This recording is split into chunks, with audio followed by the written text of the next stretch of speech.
दिवसापूर्वी एक दुर्दैवी प्रकार घडला. महाराष्ट्रातली अस्मिता असलेली छत्रपती शिवाजी महाराजांची स्मारक कोसळलं आणि त्यानंतर आपण सर्व शिवसैनिक, शिवप्रेमी, महाराष्ट्रातली जनता हळहळली आणि पेटून उठली. खरं तर हे स्मारक छत्रपती शिवाजी महाराजांचं होतं, पण त्या स्मारकाची सुरुवातच भ्रष्टाचारातून झाली होती. हे स्मारक जेव्हा सुरू होतं तेव्हा सगळ्या लोकांनी सांगितलं होतं की ते भ्रष्टाचार मोठ्या प्रमाणात होते, परंतु हे सातत्याने आम्हाला सांगायचंय की नवोदयाचा दिन पहिल्यांदा सिंधुदुर्ग जिल्ह्यामध्ये होतोय, पंतप्रधान पहिल्यांदा येत आहेत, तुम्ही या संदर्भात आरोप करतायत, राजकारण करतायत. आम्ही त्यावेळी शांत बसलो. हॅलिपॅडसाठी कोट्यावधी रुपयाचा खर्च करण्यात आला, आम्ही तेव्हा शांत बसलो. परंतु छत्रपती शिवाजी महाराजांची प्रतिमा स्मारक कोसळल्यानंतर सुद्धा आम्ही शांत बसायचं. त्यांना आरोपच करायचे नाही, त्यांच्या भ्रष्टाचार लोकांसमोर न्यायचाच नाही. ही पद्धत महाराष्ट्रामध्ये या जिल्ह्यामध्ये चालणार नाही आणि आम्ही ती चालू देणार नाही. खरं तर कालचा प्रकार दुर्दैवी होता, परंतु त्यानंतर दुर्दैवी प्रकारानंतर आपली जी प्रतिक्रिया होती ती सुद्धा महाराष्ट्राच्या अस्मितेला धोका देणारी नव्हती, तर ती अस्मितेला जागणारी होती. आज आपण शांततेच्या मार्गात मोर्चा निघाला होता, परंतु या मोर्चामध्ये सुद्धा आपल्या भ्रष्टाचाराची कुठे लक्ष वेधली जाते. खरं तर या सार्वजनिक बांधकाम विभागामध्ये या जिल्ह्यामध्ये हजारो कोटीचा या ठिकाणी भ्रष्टाचार झालेला आहे. जी कामं झाली त्या कामं प्रत्येक कामामध्ये भ्रष्टाचार झालेला आहे आणि हा भ्रष्टाचाराचा पैसा कालच्या लोकसभेच्या निवडणुकीच्या वेळी प्रत्येक मतदाराला वाटण्याचं पाप नारायण आणि रवींद्र चव्हाण यांनी केलेला आहे.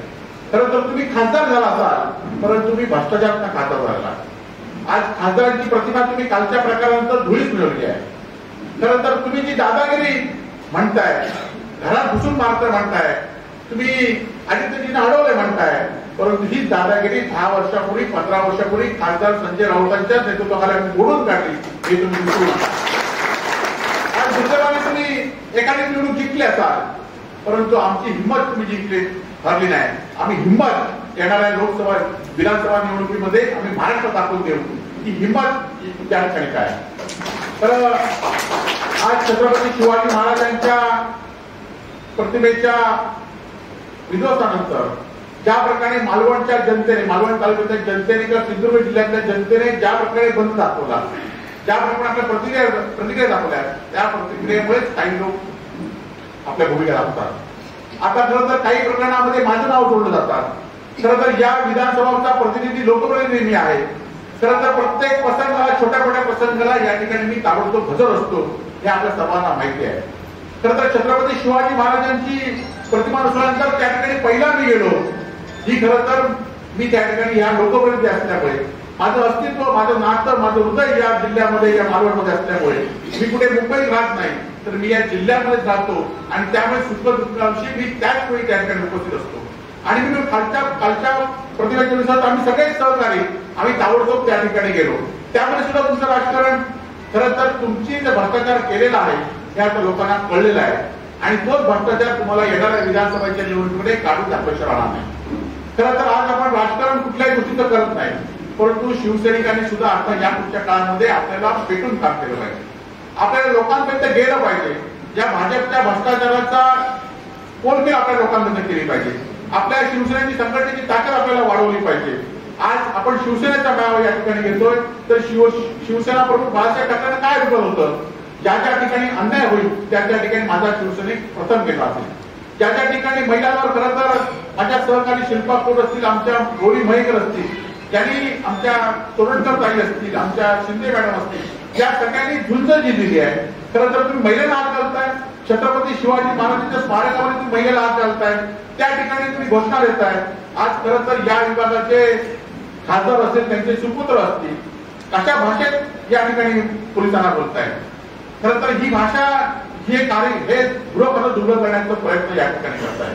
आज आमच्यावर खोटे गुन्हे, आमच्या कालच्या कार्यक्रमापैकी 42 लोकांवर गुन्हे नोंद केले. किती दिवस तुम्ही गुन्हे नोंद करा. आमचं सरकार आता येतंय, सरकार आल्यावर तुमचा हिशोब तशाच पद्धतीने दिला जाईल. हे आपण बघितलं असाल की एकीकडे ग्रुप आमचा बॉस सागर बंगल्यावर बसलाय, तुमच्या बायकांना फोन लागणार नाही अशा ठिकाणी तुमच्या बदल्या करू, म्हणजे गृह खात्याचं मनोधैर्य कमी करण्याचं काम या ठिकाणी पोलिसांचं हे कारण राणे कंपनी या ठिकाणी. खरं तर पहिले 3-4 वर्षाची तोंड बंद होती, तोंड बांधली होती. का बांधली होती तर त्या रवींद्र चव्हाणांच्या पैशामुळे बांधली होती. कारण रवींद्र चव्हाणांनी दिल्या पैशातच हे निवडून आले होते.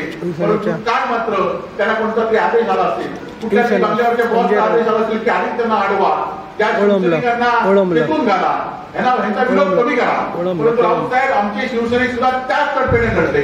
आमचे शिवसैनिक सुद्धा रस्त्याकडे राहिले. खरं तर नारायण राणे या राज्याचे माजी मुख्यमंत्री होता, या देशाचे केंद्रीय मंत्री होता. खरं तर तुम्हाला तुमच्या समोर कोकणी चोर म्हणतायत, तुमची काय इज्जत आहे?